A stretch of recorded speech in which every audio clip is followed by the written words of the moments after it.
Islom dinining ona kitobi hisoblangan Qur'oni Karim musulmonlarning eng asosiy va muqaddas kitobidir. Faqat hozirgacha Qur'oni Karim o'qilganida hech eshitmagan insonlarni borligini bilarmidingiz?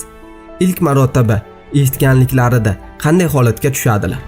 Xorijiy mamlakatlarning birida qiziq ko'rsatuv tayyorlashdi va yo'ldan o'tgan barchaga Qur'oni Karim eshittirdilar. Hayotida birinchi marotaba Qur'on eshitayotgan insonlarning holati rostdan ham ko'rishimizga arziydi. Naushniklardan Qur'oni Karimni birinchi marotaba eshitgan xorijliklar juda ham ta'sirlanib ketadilar va hatto bir nechtalari ko'z yoshlar ham to'kadilar. Demak, hol shunday ekan. Agar Qirolicha Elizabet, Barack Obama, Donald Trump va Kanada prezidenti Justin Trudeau singari dunyo liderlari Qur'oni Karimni birinchi marotaba eshitganliklarida qanday holatga tushganlar? Keling, birgalikda Qur'onni birinchi marotaba eshitgan siyosiy liderlarni holatini birgalikda kuzataylik. Angliya qirolichasi Elizabetni Turkiya shaharlaridan biri Bursaga qilgan ziyorati davomida Yashil Jome masjidiga boradi va ichkaridagi stulga o'tiradi.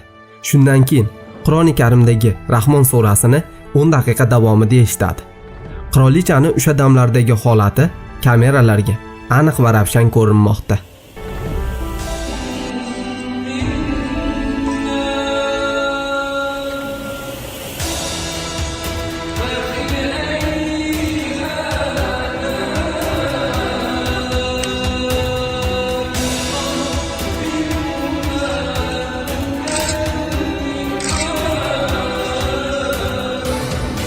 Barack Obamani Amerika prezidentligi vaqtida suratga olingan bu lavhada Obama bir tadbirga qatnashadi va o'sha tadbirda kichik bir bolakay Qur'on o'qiydi.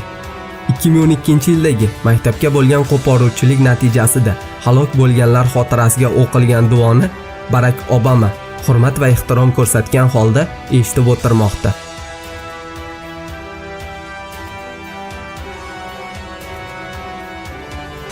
Navbatimizda dunyoning juda ham ko'p insonlari tomonidan sevilmaydigan Amerika prezidenti Donald Trump bor.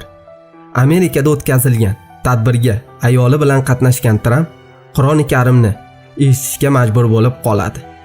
Amerikaning eng obro'li musulmon tashkilotlaridan birini imomi Imom Majid Qur'on o'qiydi. Donald Trump bo'lsa eshitadi. Trumpni Qur'oni Karim o'qilganidagi holati va xotini Melanani harakatlari diqqatlardan qochmaydi.